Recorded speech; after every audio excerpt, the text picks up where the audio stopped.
User വേൾഡിന്റെ ഒരു പുതിയ വീഡിയോയിലേക്ക് എല്ലാവർക്കും സ്വാഗതം. നമ്മൾ നിങ്ങൾക്ക് കൊണ്ടിരിക്കുന്നത് മാരുതിയുടെ സ്വിഫ്റ്റ് ആണ്. 2018 മോഡൽ വരുന്നത്. LXA ആണ് വരുന്നത്. 75,000 കിലോമീറ്റർ വണ്ടി ഓടിയിട്ടുണ്ട്. സിംഗിൾ ഓണർഷിപ്പ് ആണ്. വേറെ ആക്സിഡന്റോ റീപ്ലേസ്മെന്റ് കാര്യങ്ങളൊന്നുമില്ല. നല്ല നീറ്റ് ആൻഡ് കണ്ടീഷൻ ആയിട്ടുള്ള വണ്ടിയാണ്. ഇതിന്റെ ഫുൾ ആയിട്ടുള്ള വീഡിയോ കാര്യങ്ങളെല്ലാം നമ്മൾ പറയുന്നുണ്ട്. മാക്സിമം നമ്മുടെ വീഡിയോ സ്കിപ്പ് ചെയ്യാതിരിക്കുക. വേറെ ഒന്നുമില്ല, വണ്ടിയുടെ സ്ക്രാച്ചുകൾ, ഡെന്റുകൾ അങ്ങനെയുള്ള കാര്യങ്ങളെല്ലാം നമ്മൾ വ്യക്തമായിട്ട് പറയുന്നുണ്ട്. അപ്പോൾ മാക്സിമം നമ്മുടെ വീഡിയോ സ്കിപ്പ് ചെയ്യാതിരിക്കുക. അപ്പം നിങ്ങളായിരിക്കുന്ന വണ്ടി നിങ്ങളിലേക്ക് എത്താൻ വേണ്ടി നമ്മൾ ഫോളോ ചെയ്യുക, സബ്സ്ക്രൈബ് ചെയ്യുക, ആ ബെല്ലൈക്കനോടെ അടിച്ചങ്ങ് പൊട്ടിച്ചേക്കുക. എന്തായാലും നമുക്ക് വീഡിയോയിലേക്ക് കിടക്കാം. അപ്പോൾ ഇതാണ് നമ്മുടെ വണ്ടി. 2018 മോഡൽ സ്വിഫ്റ്റ് LXA ആണ് വരുന്നത്. സിംഗിൾ ഓണർഷിപ്പിൽ വെറും 75,000 കിലോമീറ്റർ വണ്ടി ഓടിയിട്ടുണ്ട്. മാനുവൽ വണ്ടിയാണ്, പെട്രോൾ ആണ്. അതുപോലെ തന്നെ ഇതിന്റെ ടാക്സ് വരുന്നത് 2033 വരെ ടാക്സ് വരുന്നുണ്ട്. അതുപോലെ തന്നെ ഇൻഷുറൻസ് വരുന്നത് 2024 12-ാം മാസം വരെ അതിന്റെ ഇൻഷുറൻസ് വരുന്നുണ്ട്. ഏകദേശം ID വാല്യൂ വരുന്നത് 2,40,000 രൂപയാണ് ഇതിന്റെ ID വാല്യൂ വരുന്നത്. അപ്പം ഫിനാൻസും കാര്യങ്ങളൊക്കെ നോക്കുന്ന ഒരു കസ്റ്റമർ ആണെങ്കിൽ നമുക്ക് വേഗം ഫിനാൻസും കാര്യങ്ങളൊക്കെ ചെയ്തു കൊടുക്കാൻ പറ്റുന്നതാണ്. അപ്പോൾ ഇതാണ് നമ്മുടെ വണ്ടി. നമുക്ക് വണ്ടിയുടെ ആദ്യം തന്നെ ഹെഡ്ലാമ്പും കാര്യങ്ങളൊക്കെ നോക്കിയേക്കാം. ഹെഡ്ലാമ്പൊക്കെ നല്ല നീറ്റ് ആൻഡ് കണ്ടീഷൻ ആണ്. ബമ്പർ സൈഡൊക്കെ നോക്കുമ്പോഴാണെങ്കിലും വേറെയുള്ള സ്ക്രാച്ചുകളോ കാര്യങ്ങളൊന്നും വരുന്നില്ല. ഇല്ല, നോക്കുമ്പോൾ തന്നെ നമുക്ക് മനസ്സിലാവും നല്ല നീറ്റ് വണ്ടിയാണ്. അതായത് നമുക്ക് വണ്ടിയുടെ വീലാർച്ച് ചെക്ക് ചെയ്തേക്കാം. വീലാർച്ചൊക്കെ നോക്കുമ്പോഴാണെങ്കിലും വേറെയുള്ള സ്ക്രാച്ചുകളൊന്നും വരുന്നില്ല. നല്ല ടയർ ഭാഗം കാര്യങ്ങളെല്ലാം വരുന്നുണ്ട്. അതുപോലെ തന്നെ അലോയ്സ് അല്ല, വീൽ കപ്പാണ് കിടക്കുന്നത്. പിന്നെ നമുക്ക് നോക്കാൻ നേരത്ത് ഡോർ സൈഡൊക്കെ നോക്കുമ്പോഴാണെങ്കിലും ഡോറെ സ്ക്രാച്ചുകളോ കാര്യങ്ങളൊന്നും വരുന്നില്ല. ബാക്ക് അടി സൈഡൊക്കെ ആണെങ്കിലും വേറുള്ള കംപ്ലയിൻസോ കാര്യങ്ങളൊന്നുമില്ല. ബാക്കിലെ വീലാർച്ച് നോക്കുമ്പോഴാണെങ്കിലും വേറുള്ള സ്ക്രാച്ചുകളൊന്നും വരുന്നില്ല. ബാക്കിലെ ടയറും അത്യാവശ്യം ടയർ ഭാഗം കാര്യങ്ങളെല്ലാം വരുന്നുണ്ട്. ബ്രേക്ക് ലൈറ്റും കാര്യങ്ങളൊക്കെ നോക്കുമ്പോഴാണെങ്കിലും വേറുള്ള സ്ക്രാച്ചുകളോ പൊട്ടലുകളോ കാര്യങ്ങളോ ഒന്നും സംഭവിച്ചിട്ടില്ല. നല്ല നീറ്റ് വണ്ടിയാണ്. എന്തായാലും നമുക്ക് വണ്ടിയുടെ ഡിക്കി സ്പേസും കാര്യങ്ങളൊക്കെ ഒന്ന് ചെക്ക് ചെയ്തേക്കാം.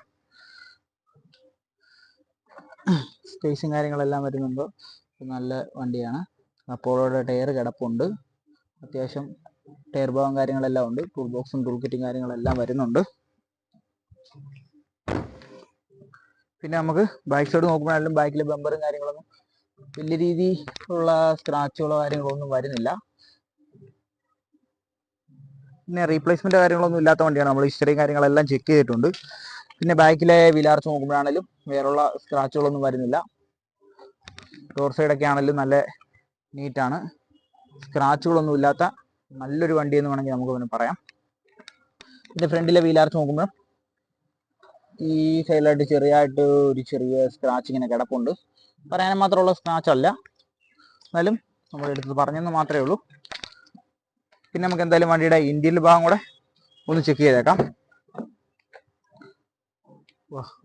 ഇന്റീരിയർ സൈഡൊക്കെ നോക്കുമ്പോഴാണെങ്കിലും നല്ല സീറ്റ് വർക്കും കാര്യങ്ങളെല്ലാം ചെയ്തിട്ടുണ്ട്.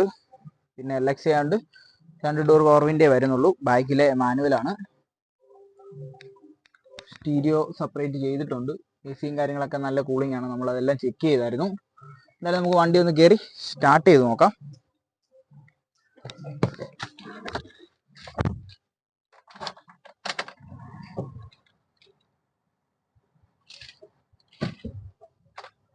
നമ്മൾ വണ്ടി സ്റ്റാർട്ട് ചെയ്തിട്ടുണ്ട്.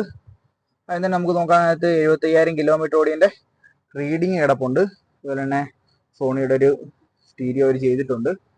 അതെല്ലാം വർക്കിംഗ് ആണ്, എല്ലാം വർക്കിംഗ് കണ്ടീഷൻ ആണ്. AC കാര്യങ്ങളൊക്കെ ആണെങ്കിലും നല്ല കൂളിംഗ് എല്ലാം വരുന്നുണ്ട്. അതെല്ലാം നമ്മൾ ചെക്ക് ചെയ്തായിരുന്നു. മാനുവൽ വണ്ടിയാണ്. നല്ല നീറ്റ് ആയിട്ടുള്ള ഒരു വണ്ടിയാണ്. സ്വിഫ്റ്റ് ഒക്കെ നോക്കി കിടക്കുന്ന ആളുകളൊക്കെ ഉണ്ടെങ്കിൽ നമ്മൾ വേഗം കോൺടാക്ട് ചെയ്തോളൂ. എന്നാലും നമുക്ക് വണ്ടിയുടെ ബാക്ക് സൈഡും കൂടെ ഒന്ന് ചെക്ക് ചെയ്തേക്കാം. ബാക്ക് സൈഡ് നോക്കുമ്പോഴാണേലും നല്ല വൃത്തിയുണ്ട്. സീറ്റ് വർക്കൊക്കെ നല്ല രീതിയിൽ ചെയ്തിട്ടുണ്ട്. ഫ്ലോറൊക്കെ ആണെങ്കിലും നല്ല നീറ്റാണ്. അപ്പോൾ എന്തായാലും ഈ വണ്ടി നോക്കുന്ന ആൾക്കാരൊക്കെ ഉണ്ടെങ്കിൽ നമ്മൾ വേഗം കോൺടാക്ട് ചെയ്തോളൂ. അപ്പോൾ എന്തായാലും നിങ്ങൾ വീഡിയോ കണ്ടെന്ന് പ്രതീക്ഷിക്കുന്നു. എന്തായാലും നമുക്ക് ഇതിന്റെ റേറ്റിലേക്ക് കിടക്കാം. നമ്മൾ ഇന്ന് ചോദിക്കുന്ന റേറ്റ് എന്ന് പറഞ്ഞു കഴിഞ്ഞാൽ വെറും 4,60,000 രൂപ മാത്രമേ ചോദിക്കുന്നുള്ളൂ. അപ്പോൾ താല്പര്യമുള്ളതുകൊണ്ട് നമ്മൾ കോൺടാക്ട് ചെയ്യുക. കോൺടാക്ട് നമ്പറും കാര്യങ്ങളെല്ലാം നമ്മൾ കൊടുക്കുന്നുണ്ട്. അതുപോലെ തന്നെ നിങ്ങൾക്ക് വണ്ടി വാങ്ങാനും വിൽക്കാനും താല്പര്യം ഉണ്ടെങ്കിൽ നമ്മളെ കോൺടാക്ട് ചെയ്യുക. അപ്പോൾ ഇതുപോലുള്ള പുതിയ വണ്ടിയുടെ അപ്ഡേഷൻ കാര്യങ്ങളൊക്കെ നമ്മുടെ ചാനൽ വരുന്നതായിരിക്കും. ചാനലൊന്ന് സബ്സ്ക്രൈബ് ചെയ്തേക്കുക. അപ്പോൾ നിങ്ങളായിരിക്കുന്ന വണ്ടി നിങ്ങളിലേക്ക് എത്താൻ വേണ്ടി നമ്മൾ ഫോളോ ചെയ്യുക, സബ്സ്ക്രൈബ് ചെയ്യുക, ആ ബെല്ലൈക്കനോടെ അടിച്ചങ്ങ് പൊട്ടിച്ചേക്കുക. ഇതുപോലുള്ള പുതിയ വണ്ടിയുടെ അപ്ഡേഷൻ ആയിട്ട് വരുന്നവരെ ബൈ.